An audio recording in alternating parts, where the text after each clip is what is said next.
Salut tout le monde, j'espère que vous allez bien. Bon bah dans cette vidéo, après avoir galéré pour remettre les fils à la place de la lame, d'ailleurs petit extrait là comme ça, quand je galère pour changer le truc.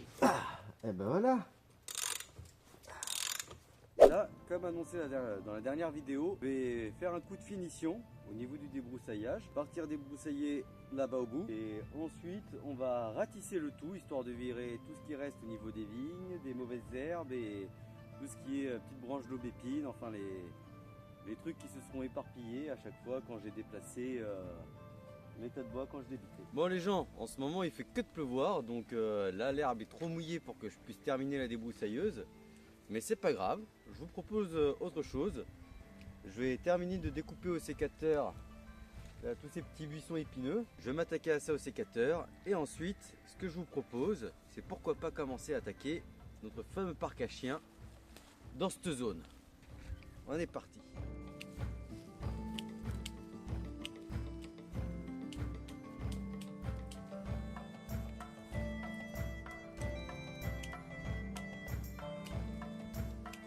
Je sens que ça va être long, mais ça va être sympa. Bon, après c'est vrai, il y a la technique aussi, remettre la lame de la débroussailleuse. Et vu comment j'ai galéré à l'enlever la dernière fois, j'ai pas envie de regalérer. Et faut bien faire des vues aussi. Attendez, si vous voyez un Gus complètement téméraire qui est en train de se dire ah bon allez vas-y, on coupe tout au sécateur, la folie, mais le mérite. Et puis entre nous, c'est ma mère qui serait fière. Regarde maman, j'utilise comme toi le sécateur, à l'ancienne. On perpétue la tradition.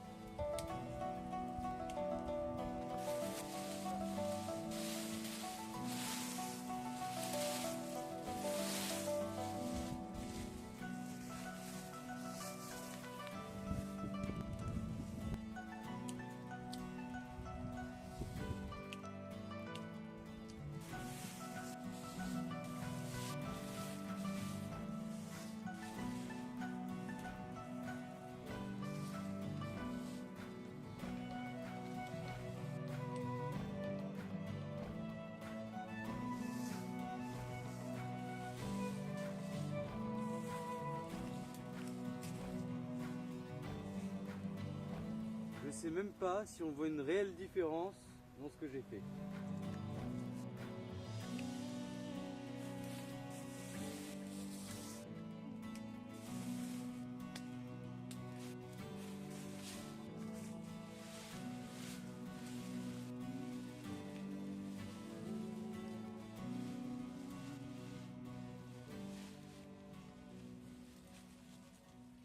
Bon du coup, est-ce qu'on voit une différence? Prochaine étape, je vais aller chercher les branches de mûrier platane. Je vais les poser histoire de délimiter déjà la zone du parcours, un peu l'orientation qu'il aura et à quoi il va ressembler.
Donc là ici,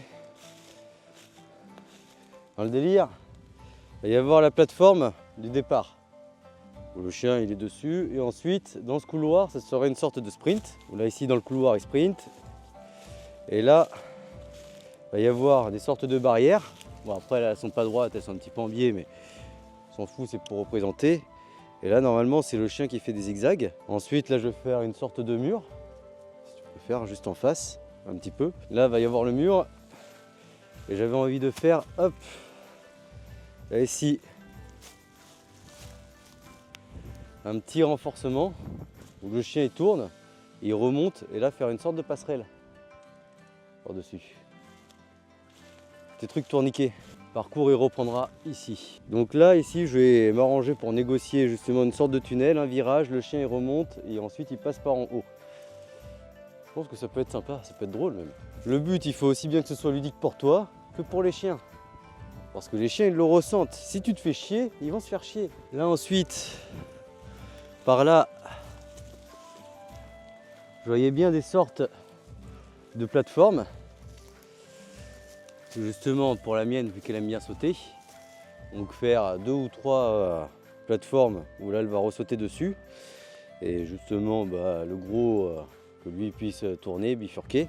Et puis là après ici on arrivera au finish du coup. Ce sera une petite boucle, ouais peut-être 3 zones pour sauter. 3 zones pour sauter et puis là la plateforme. Je pense qu'avec ça en vrai ils ont de quoi s'éclater un peu quoi.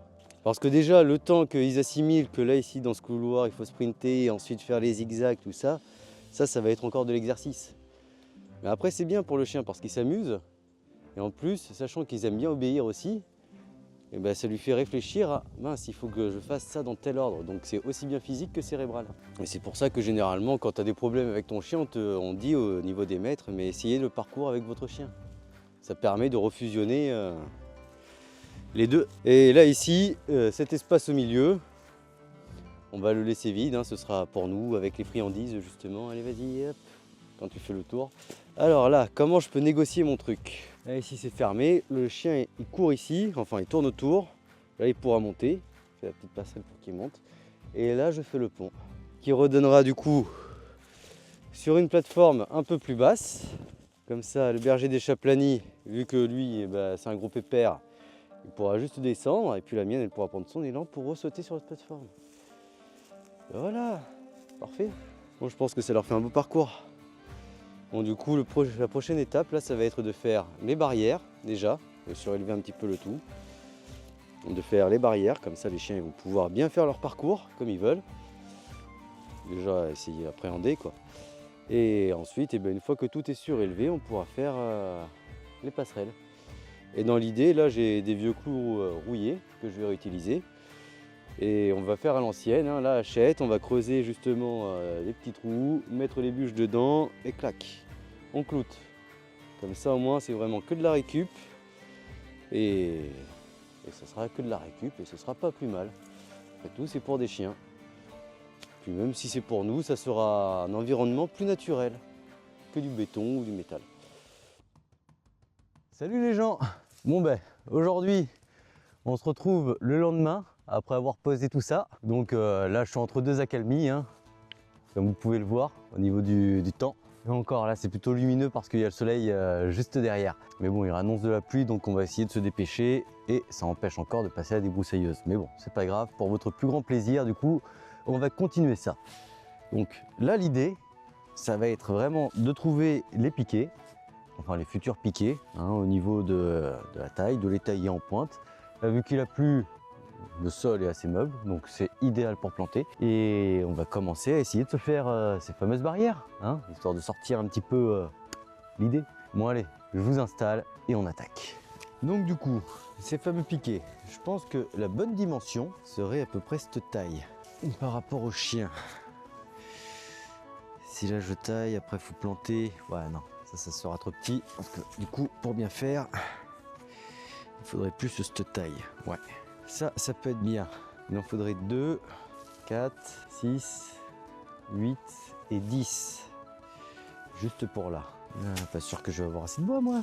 Celui-ci, si on le coupe en deux, je peux le faire. Je pense que de toute façon, il faut y aller au feeling. De toute façon, j'aime bien le feeling, donc on va y aller au feeling.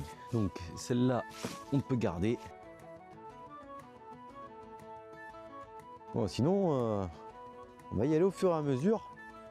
Je pense que je vais y aller au fur et à mesure, ça sera mieux comme ça au moins je me gourre pas. Donc on prend la hachette et la massette, peut-être un peu trop grand celui-ci du coup. Celui-ci, de toute façon, je pense que j'irai chercher des arbustes d'aubépine hein, après. Et voilà. Allez.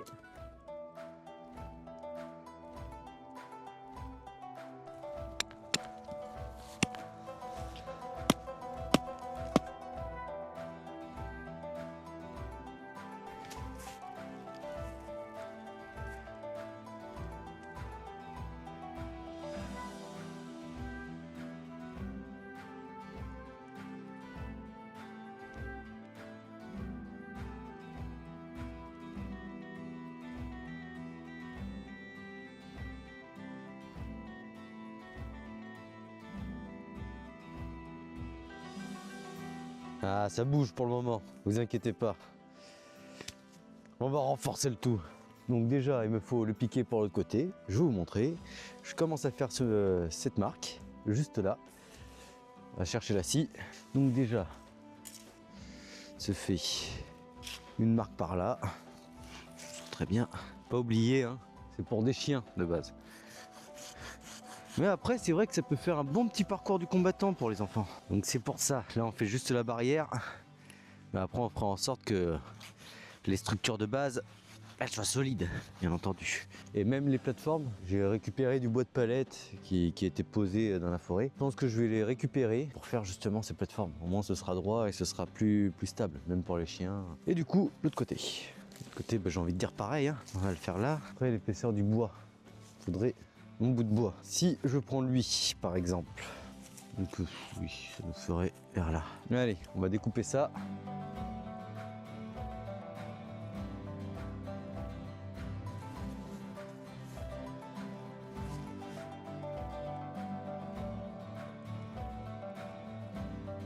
Bon, je pense que ça fera très bien à faire pour ça. Allez, ça c'est fait.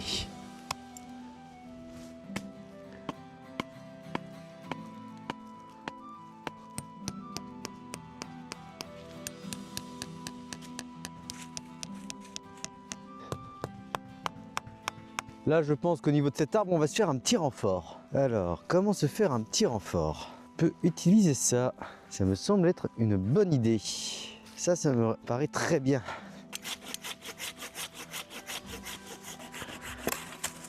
Parfait. Attends, je fais un truc, mais si ça va fonctionner, déjà, il faudrait que je vire le truc. La branche là ici. Là, ici, ça bloquerait déjà cet endroit. Et là, après, avec une ficelle, tac, on vient resserrer. Non, en vrai, ça bouge plus. Un petit. Et là, j'ai peur que la force... déjà, on va en poser un ici. Coucou. Ça y est, c'est déjà adopté par le chat.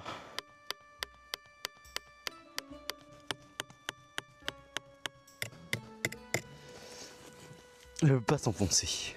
Bon, nous avons mis en renfort ici, autant en mettre un ici, comme ça au moins, là, ce sera maintenu, ça ne bougera plus. Là, je vais planter un clou dans l'aubépine, comme ça au moins, barrière, elle sera fixée. Nous avons celui-ci, qui pourrait faire l'affaire.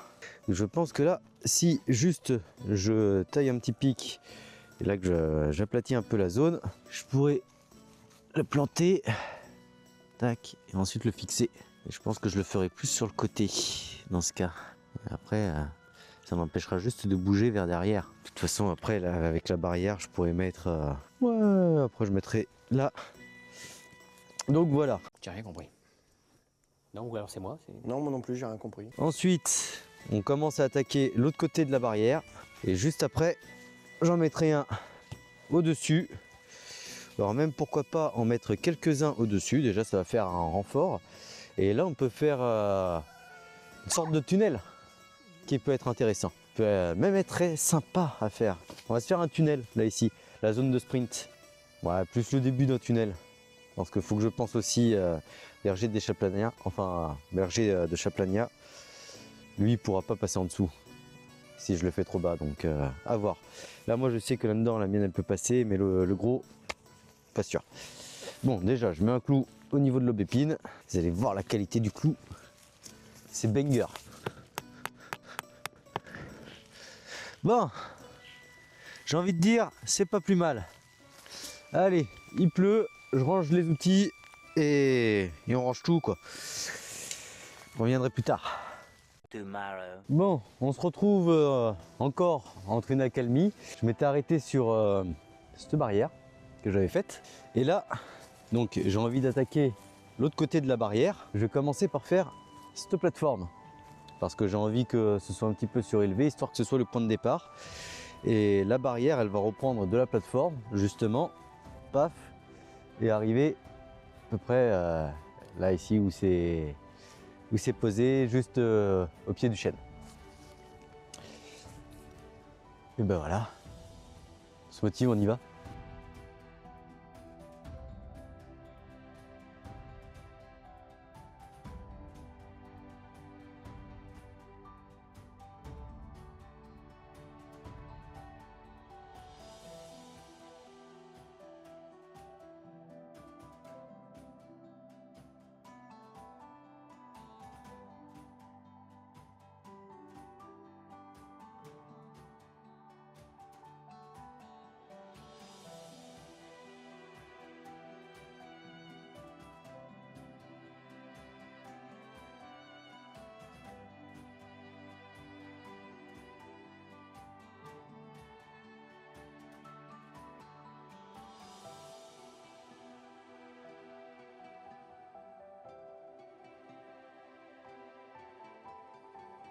Et voilà. Si c'est pas beau ça. Mais attends, je monte, on va voir si à deux ça tient aussi. Bah ouais, à deux ça tient aussi. Ouh. T'es contente? S'il te plaît ton petit start? Parce qu'après il faudra partir de là et sauter là-bas. Hein.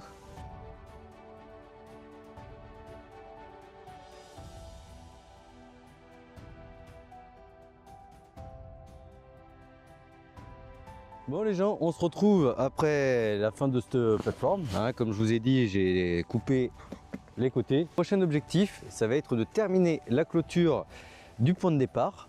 Donc la zone à sprint, où il va y avoir le petit tunnel. Et ensuite, on va commencer à faire les bifurcations, là, les zigzags, pour arriver ensuite à ce que je vais appeler le mur. Et vous comprendrez plus tard ce que c'est que le mur. Donc pour les finitions, on verra par la suite s'il nous reste du bois. Mais déjà, je trouve que pour une plateforme pour les chiens, ça fait très bien l'affaire. Hein. Le but, c'est que eux, ils s'amusent, surtout. Si vous avez aimé cette vidéo, n'hésitez pas à vous abonner, à lâcher un like et un commentaire. Je les regarde tous. Portez-vous bien et à la prochaine.